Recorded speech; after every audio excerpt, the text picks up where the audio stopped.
Исәнмесез, игътибарыгызга яңалыклар чыгарылышы студияда Роза Хабибуллина, чыгарылышның төп темалары. Бүгін Чаллыда башкарма комитет җитәкчесен сайладылар. Әлеге вазифага 2 кеше дәгъва итте. Депутатлар кем өчен тавыш бирде? Утырышта Ләйсәнханова булып кайтты. Чаллы йортларында домофоннар, ишек алларында күзәтү камералары саны арта. Бу уңайдан шәһәрдәшләр фикерен хәбәрчебез тыңлады. Шәһәр һавасы чистара, экологлар чиста һава операциясенә нәтиҗә ясады. Чаллыда Актаяк айлыгы бара. Сукырлар өчен шәһәрдә хәрәкәт итү уңайлымы? Гүзәл Шихапова ачыклады. Матур ханым менә дигән әни үрнәк хатын-кыз. Нечкәбил фестивале финалына чыккан шәһәрдәш белән хәбәрчебез очрашты. Бүген депутатлар 2нче тапкыр шәһәр советы утырышына җыелды. Анда 45 депутатның 38-і катнашты. Халык вәкилләре башкарма комитет җитәкчесен сайлап куярга тиеш. Әлеге вазифага конкурс игълан ителгән иде. Урыннан хәбәрчебез Ләйсәнханова сюжеты. Шәһәр советы утырышының көн тәртибендә барлыгы 16 мәсьәлә. Алар арасында иң мөһиме башкарма комитет җитәкчесен сайлау. Конкурс комиссиясе 2 кешене сайлап алган иде. Бүген исә депутатлар үзләренең сүзләрен әйтәчәк. Вазифага дәгъва итүчеләрнең берсе Марат Мәхмүтов. Аның идарә стажы 14 ел. Алабугада башкарма комитет җитәкчесе КАМАЗ заводында менеджмент системасында һәм шәхси бизнеста эшләгән. В чем же заключается мое конкурентное преимущество? Үземнең нинди өстенлекле якларым бар дип санымсың. Беренчедән ул белем һәм эш тәҗрибәм. Мин хәрби уку йортын бетергән кеше, запастагы офицер. Безнең гражданнар вузында өйрәтелмәгән идарә итү серләренә төшендерделәр. Кандидатларның икенчесе башкарма комитет җитәкчесе вазифаларын башкаручы Ринат Абдуллин. Ул Чаллыда 1 ел эшли. Икътисад һәм төзелеш буенча 2 югары белеме бар. 28 ел идарә стажына ия. Ринат Азгарович эшчәнлегендә мөһим пунктларны билгеләде. Коммуналь хуҗалыкта тәртип булдыру, кече һәм урта бизнеска ярдәм итү, шәһәрне яктырту һәм юллар торак төзелеше. Для решения жилищного вопроса нужно развивать поселки ГЭС. Шәһәрдәшләрне фатирлы итү юнәлешендә ГЭС һәм Сидоровка, Орловка бистәләрен, яңа шәһәрдә 63-нче, 19 һәм 16-нчы комплексларны үстерү кирәк. Хәзер йортлар төзү өчен урын эзлибез. Күп балалы гаиләләр өчен фатирлар булдыру максатында Тукай районы Татарстан хөкүмәте белән берлектә сөйләшүләр алып барабыз. Депутатларның да кандидатка сораулары күп иде.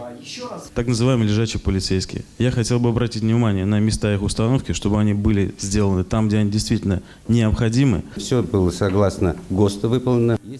Алар тиешле таләпләрне үтәп ясалдылар. Әйе, аларга хезмәт күрсәтүгә кагылышлы сораулар бар.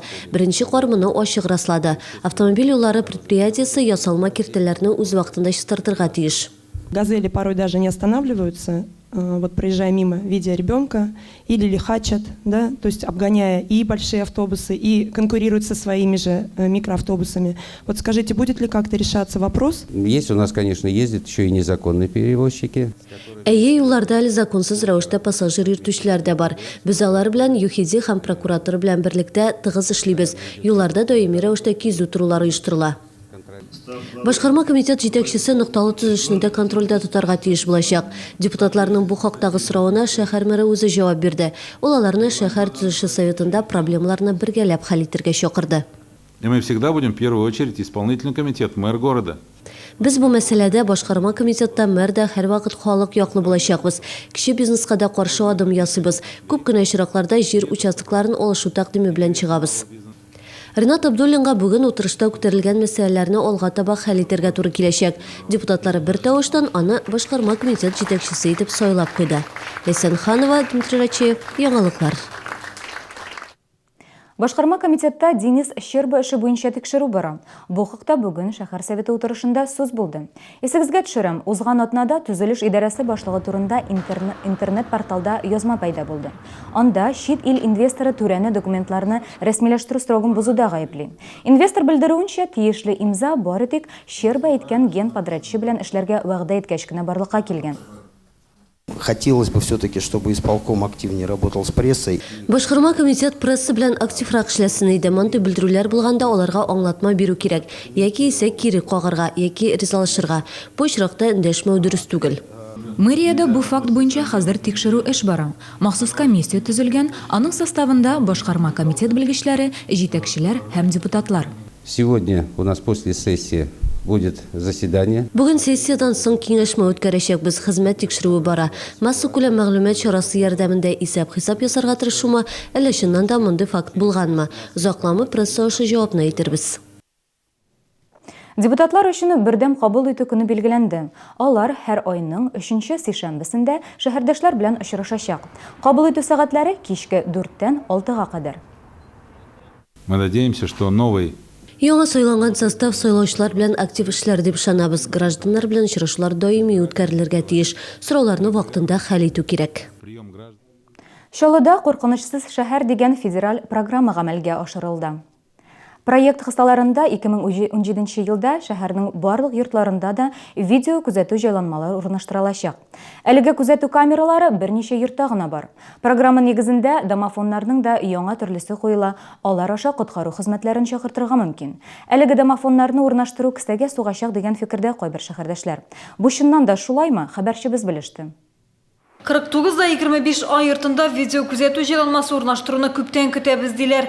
Йорт яңа, шулай да зыян салырга теләүчеләр җитәрлек. Чит комплекслардан яшьләр бергә килеп ял итәргә ярата, берничә тапкыр йорт янындагы шлагбаумда ватканнар. Тот раз вечером ночью стояла. Берсендә кичен 1 сәгать буе күзәтеп тордым, чит машиналар килеп туктады. Берсе Волга иде. Һәр машинадан 8-әр кеше чыкты. Мин шлагбаумда ишерләр дип уйладым. Мин кәрәзә телефонымны алдым да фотога төшердем. Ул бу була калса кирәге чыгар дип уйладым. Фотографировала, конечно. 49-25 ай йорты өчен җаваплы видео күзәтү җайланмасын урнаштыру өчен акча түләргә кирәк. Берничә елдан хезмәт күрсәтү өчен бәяләр тагын да артырга мөмкин дип аңлаткан. Видео күзәтү җайланмаларын урнаштыру белән мәгълүмати технологиялар үзәге шөгыльләнә.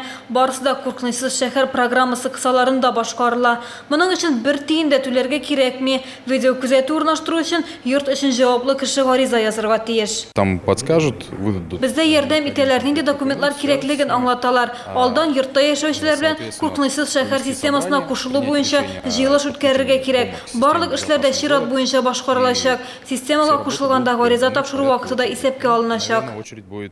2017 елга кадәр шәһәрдәге барлык йортларда куркынычсыз шәһәр программасына кертеләчәк. Инде яңа елга кадәр шәһәрдәшләр сизелерлек үзгәрешләрне күрәчәк. Әлеге бу системага 20дән артык йорт кушылган. Шәһәрдәшләрнең күбесе моны түземсезлек белән көтә. Конечно, удобнее. Бик җайлы булыр иде, берәр нәрсә була калса барысы да ачык. Берсендә безнең машинаны ачтылар, кем икәнлеген белмәдек тә. 50дән 12 йортында коткару хезмәтләрен чакыру мөмкинлеге булган домофоннарны кайбер подъездларга камераларны беренчеләрдән булып урнаштырдылар. Хәзер шәһәрдәшләр тыныч йоклыйбыз ди. Даже машину можно оставлять. Машиналарны да подъезд төбендә калдырып була. Балалар урамда йөргәндә дә курыкмыйча чыгарасың. Камералар бөтен ишек алдын кылачлый.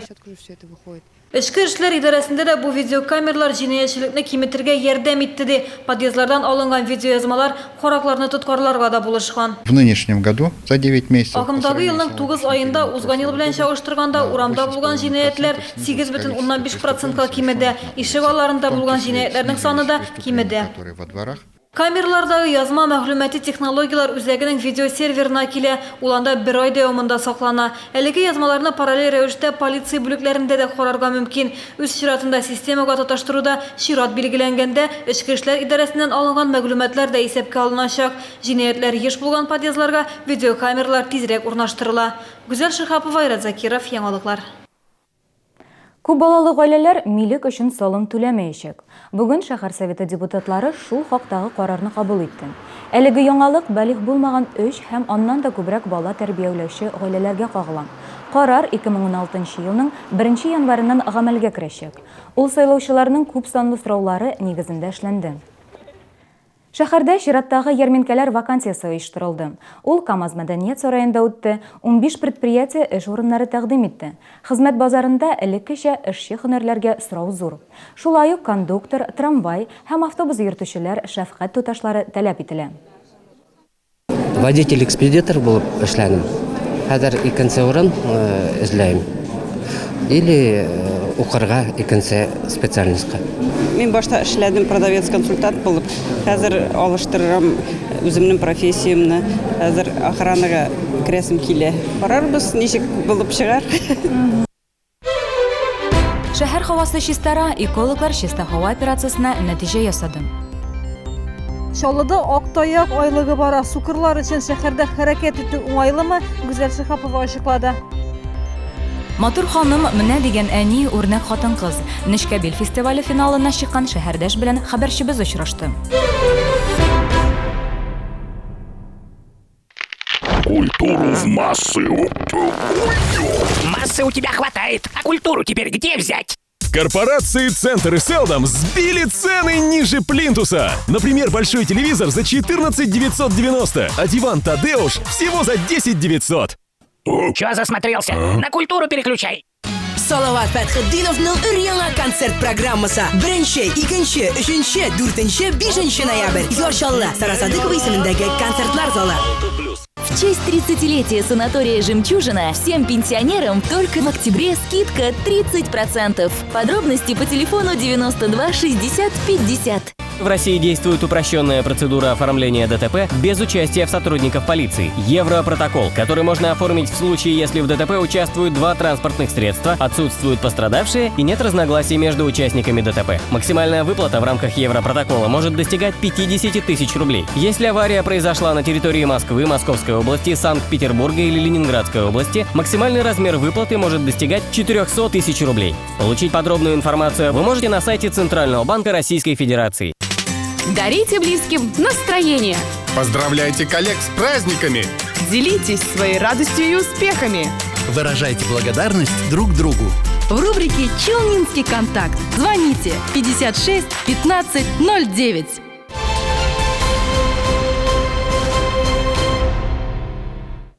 Сез яңалыклар тапшыруын карыйсыз, без дәвам итәбез.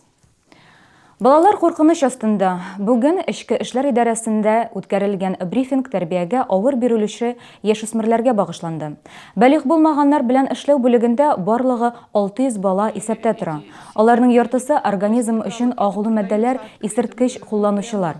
Уртача яшьләре 11-дән 16-га кадәр. Соңгы арада яшүсмерләр арасында зажигалка газлары популярлаша сизелә. Күптән түгел Әлмәттә 14 яшьлек егет газ баллонын иснәгәннән соң вафат булды. Чаллыда агымдагы елда үлем очраклары теркәлмәгән.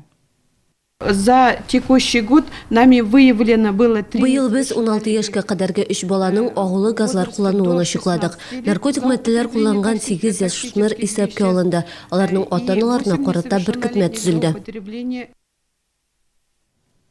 3 бүлмәле фатирда янгын чыкты. Кичә төнлә гадәттән тыш хәлләр хезмәтенең кизү пунктына 7:25 йортында ут чыгу турында хәбәр кабул ителә. Бу вакытта хуҗалар үзләре өйдә булмаган. Зыян күрүчеләр юк. Әмма үй җиһазлары янган. Хуҗабикә ут төртүдә үз улын гаепли. Хәзер әлеге факт буенча тикшерү бара. В ходе проверки было установлено. Шуннан да бу махсус ут төртү булырга мөмкин, чөнки җиһазлар бер юлы берничә урында яна башлаган. Очаг был множественный.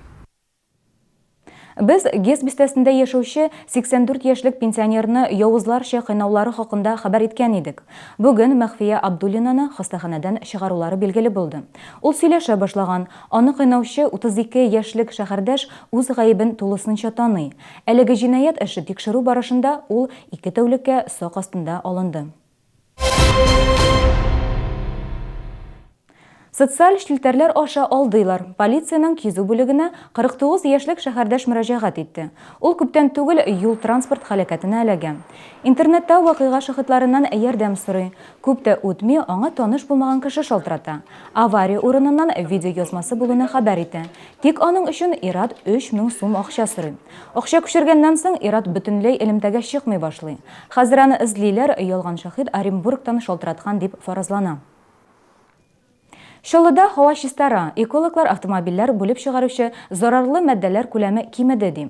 Бу фикерне ел сайын үткәрелә торган чиста һава операциясе нәтиҗәләре дә раслый. Әлеге операция кысаларында экологлар махсус җиһаз белән транспорт бүлеп чыгарган газлардагы зарарлы матдәләр күләмен билгели. Бүген шундый тикшерүне безнең иҗат төркеме дә автомобиле белән узды. Результаты показывают ПЦО, ПЦH по нулям.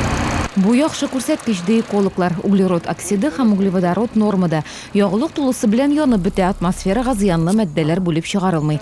Димәк, машинаның техник торышы яхшы. Я всегда слежу за машиной. Мин һәрвакыт машинаны тикшереп торам, нәтиҗәләрнең яхшы буласын алдан белдем.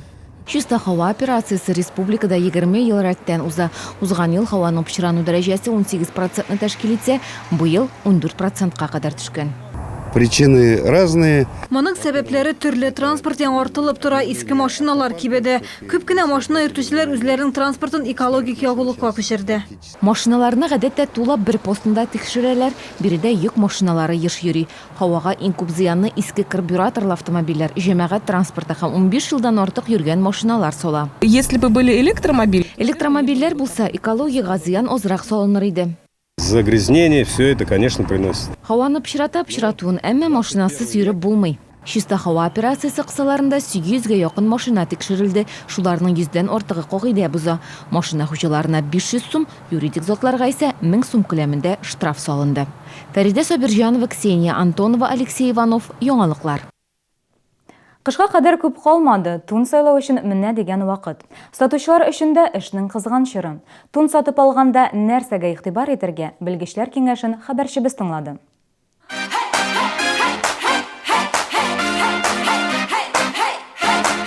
Озын һәм кыска заманча туннар чәшке һәм мутоннан баш киемнәрнең төрләрен санап бетергесез. Күңелең нинди интели шунысын сайлап ал. Бәяләре кулай, бөтен үлчәмнәрдә бар. КамАЗ мәдәният йортында тун базары дип исемләнгән ярминкә ачылды. на нашей выставке Безнең күргәзмәдә Пятигорскидагы 5 фабриканың туннары урын алды. Аларны теккәндә бары тик яхшы материаллар гына кулланыла. Без сыйфатлы туннар һәм аларга кулай бәяләр гарантиялибез.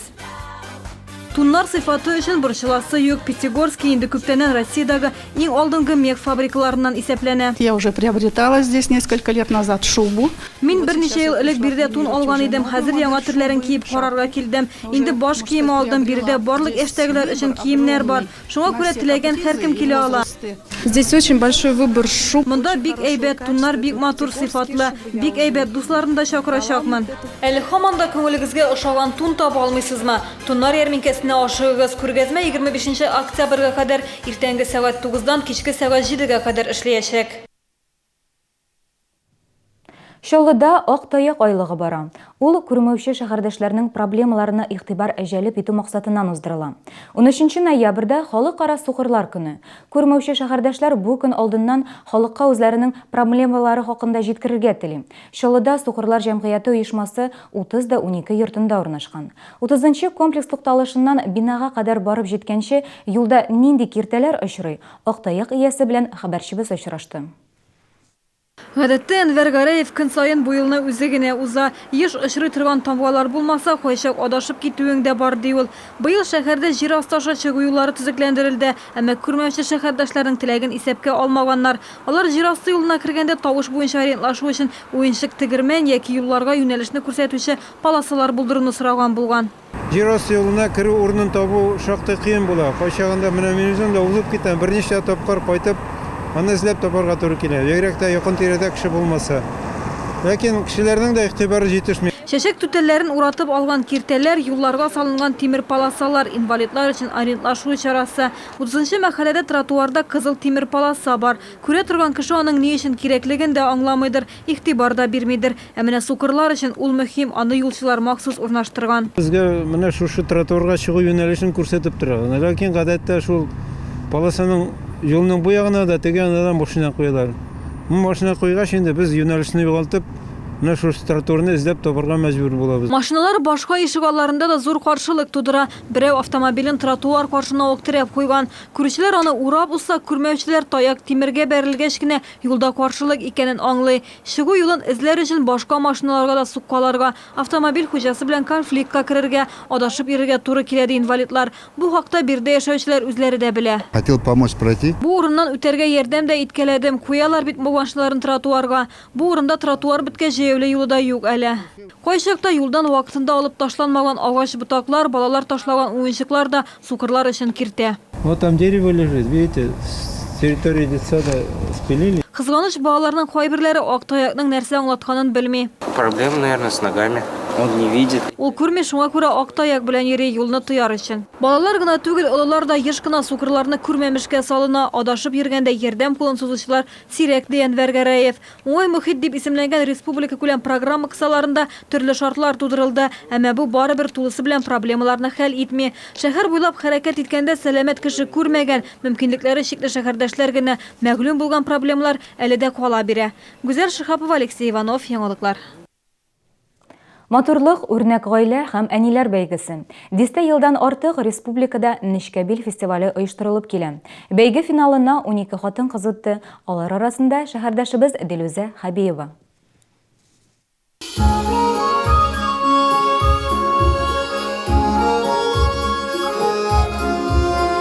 Шәһәрдә Дилүзә Хәбиеваны күпләр белә. Шишмә халыклар дуслыгы йортында солист, 3 бала әнисе, матди ярдәмгә мохтаҗларга һәм авыруларга иганәчелек күрсәтә.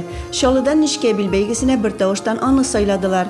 Дилүзә гаилә тарихы номинациясендә җиңүче булды. Хәзер фестивальнең соңгы турына әзерләнә. Режиссер белән 5 минутлык презентация.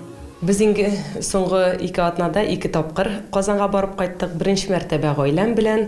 Анда инде фотосессия булды. Аннан соң менә понедельник көнне, дүшәмбе көнне без режиссер белән очрашкан идек. Алмаз Садриев инде минем режиссерым. Аның белән бергәләшеп программаны, выступлениене уйлашкан идек. Дилүзә өчен гаилә мөнәсәбәте бик мөһим. Балалары, ире, якыннары аңа һәр өлкәдә булышы. Әнисе Зиләрә Мамаддинова гаиләнең 11 буын тарихын, гореф-гадәтләрен балаларына һәм оныкларына тапшыруда зур эш алып бара. Минем менә шушы гаиләдә уртанчы кызым Дилүзәнең 3 оныгы бар, 3 баласы бар. Аларга да шушы үзебездә булган белемне җырга биюгә, милләтебезгә гашыйк итеп тәрбиялисе килә. Дилүзә Хәбиеваның иң якын таянышы киңәшчесе ире Руслан. Йомгаклау бәйгесендә алар бергәләп бию тәкъдим итәчәкләр.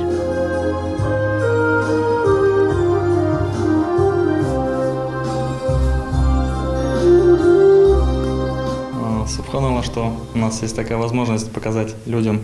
Аллага шөкер, безнең чыннан да шундый матур мәхәббәтле гаилә барлыгын халыкка күрсәтергә мөмкинлек бар. Яшьләр колагына әйтәм, чыннан да яратырга һәм бер-береңә ярдәмләшеп яшәргә мөмкин. Бу бәйге күп кенә кешеләрнең тормышка карата хыялын чагылдыра. Гаилә нинди булырга тиеш, анда ана роле ничек бүленгән, барысы да ачык күренә. Бәйгенең финалы әниләр көненә билгеләнгән. Ул 28 ноябрьдә Казанда узачак. Илсия Валиуллина, Андрей Речеев, Яңалыклар. Татарстанда Ислам академиясы ачыла. Бу динне ныгыту һәм мөселманнарның гыйлемен арттыруда зур адым. Ислам академиясы Изге Булгарда урнашачак. Татарстан Диния нәзарәте рәисе мөфти Камил Самигуллин бу хакта киң җәмәгатьчелеккә Түбән Камада узган күчмә пленумда хәбәр итте. Тулырак бу хакта иртәгә кыйбла тапшыруында карагыз. Ул 18 сәгать 55 минутта эфирга чыга. Безнең яңалыкларны tvchilny.ru рәсми төркемендә карый аласыз. 14 сәгатьтә көн яңалыклары эфирга чыга. Көн дәвамында республика, ил, дөнья хәбәрләре белән күңел радиосы таныштыра һәм яхшы кәеф бүләк итә. Иртәгә шушы вакытта ук очрашырбыз. Сау булыгыз, сәламәт булыгыз.